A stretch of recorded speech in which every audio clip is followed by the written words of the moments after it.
Alright everyone, now let's talk about not-found UI in Next.js. So, what is this for? When a user goes to a URL that does not exist, for example, /teachers, and we don't have such a root, returns a 404 error. Now, instead of showing the default 404 page, we can create our own custom UI. For this, we create a file called not-found.tsx. We place it inside the app folder if we want it to be global. Then we create a simple component.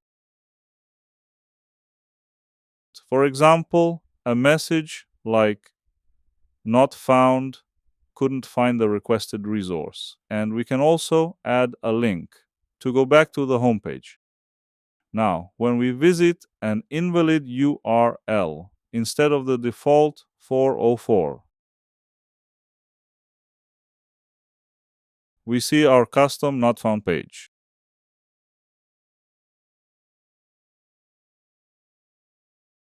And when we click Return Home, we navigate back to the home page. Now, an important detail. This only works when the root truly does not exist.